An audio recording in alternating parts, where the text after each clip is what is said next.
नांदेडमध्ये सकाळी 6:08 दरम्यान भूकंपाचे धक्के जाणवलेत। 4.6 रिश्टर स्केलची नोंद झाल्याची माहिती समोर आली आहे। महाराष्ट्रामधील नांदेड, हिंगोली, परभणी या शहरांजवळ भूकंपाचे धक्के जाणवले।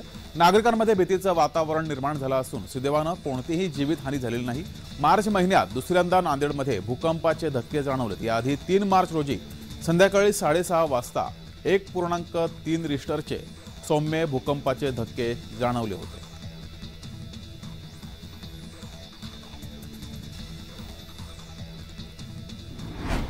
मराठवाड्यात मार्च अखेरीस मोठ्या, मध्यम आणि लघु प्रकल्पात 25% पाणीसाठा शिल्लक आहे। विभागातील 100 लघु प्रकल्प पूर्ण कोरडे पडले असून 269 प्रकल्पात जेमतेम पाणीसाठा शिल्लक आहे। धरणातील पाणीसाठा घटल्यानं सिंचनासाठी आणि पिण्यासाठी पाणीपुरवठा करणं कठीण झालंय। शहरी भागातही टंचाईच्या झळा तीव्र झाल्यात। मराठवाड्यातील ग्रामीण भागासह शहरात पाणी टंचाईच्या झळा वाढल्यात।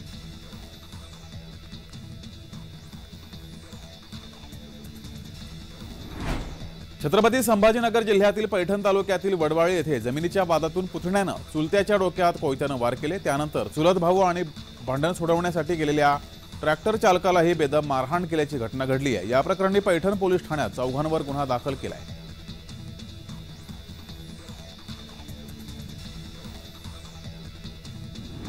लोकसभा निवडणुकीच्या पार्श्वभूमीवर यूपीएससीच्या परीक्षांच्या तारखा बदलल्यात। नागरी सेवा पूर्व परीक्षा आता 16 जून रोजी पार पडणारे लोकसभा निवडणुकीच्या पार्श्वभूमीवर आयोगानं हा निर्णय घेतलाय। 26 मे रोजी होणारी परीक्षा पुढे ढकलली आहे। निवडणुकीमुळे परीक्षेच्या नियोजनावर आणि विद्यार्थ्यांवर परिणाम होऊ नये यासाठी आयोगानं हा निर्णय घेतलाय।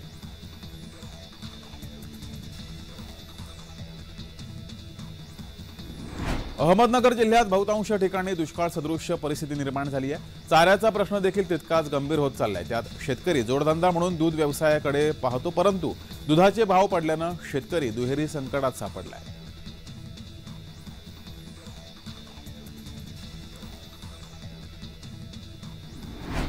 नाशिकमध्ये सलग 7व्या दिवशी देखील सिटी बस लिंक कर्मचाऱ्यांचं आंदोलन सुरू आहे।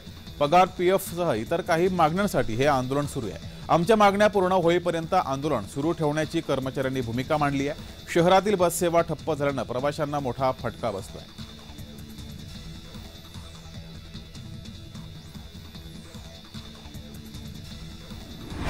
कोल्हापूरकरांनो, पाणी जपून वापरा अशी जनजागृती करण्याची वेळ येऊन टिपली आहे। सध्या कोल्हापूर जिल्ह्यातील राधानगरी धरणात आणि कालंबावाडी धरणातील पाण्याच्या साठ्यात घट झाली आहे। या दोन्ही धरणांमध्ये मे महिन्यापर्यंत पुरेल इतकाच पाणीसाठा आहे। प्रशासनाने दिलेल्या माहितीनुसार राधानगरी धरणात 51.43% तर काळंबावाडी धरणात 44.21% इतकाच पाणीसाठा आहे।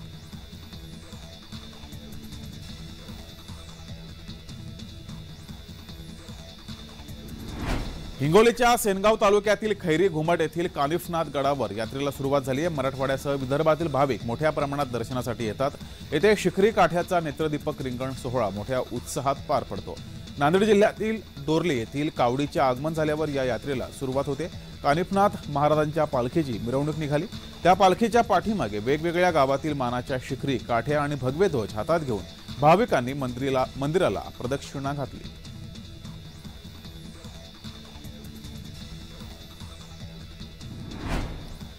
नवनीत राणा यांना सर्वोच्च न्यायालयात न्याय मिळावा यासाठी रवी राणा यांनी हनुमान चालीसा पठण केली आहे। अमरावतीच्या हनुमान गढीवर आमदार रवी राणांनी पूजा केली आहे। सर्वोच्च न्यायालयाचा निकाल लवकर लागावा आणि नवनीत राणांना न्याय मिळावा असं साकडं रवी राणांनी घातलंय।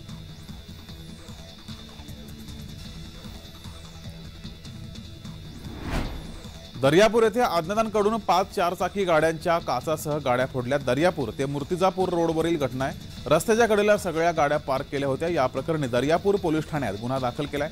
गाड्यांची तोडफोड करणाऱ्यांचा पोलिसांकडून शोध सुरू आहे।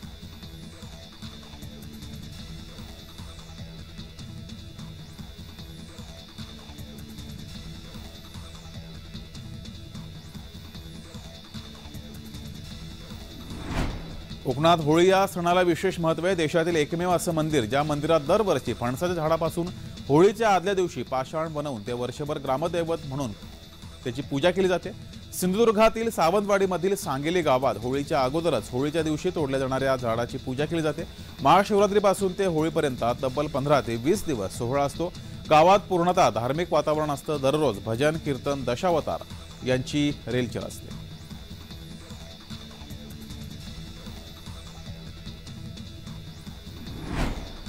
छत्रपती संभाजीनगर जिल्ह्यातील पैठण तालुक्यातील वडवाळी येथे जमिनीच्या वादातून पुतण्यानं चुलत्याच्या डोक्यात कोयत्यानं वार केले। त्यानंतर चुलत भाऊ आणि भांडण सोडवण्यासाठी गेलेल्या ट्रॅक्टर चालकालाही बेदम मारहाण केल्याची घटना घडली आहे।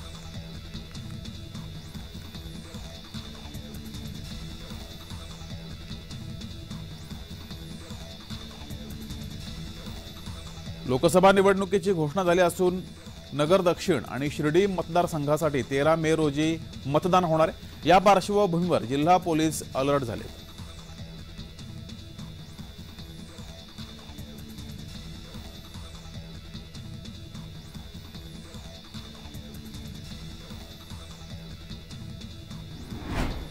अभिनेत्री प्रियंका चोप्रा ही पती निक जोनास आणि मुलगी मालती मेरीसह अयोध्येला पोहोचली। या तिघांसोबत प्रियंकाची आई मधु चोप्रा सुद्धा होती। अयोध्येतील राम मंदिराच्या दर्शनासाठी हे सर्वजण अयोध्येला पोहोचले।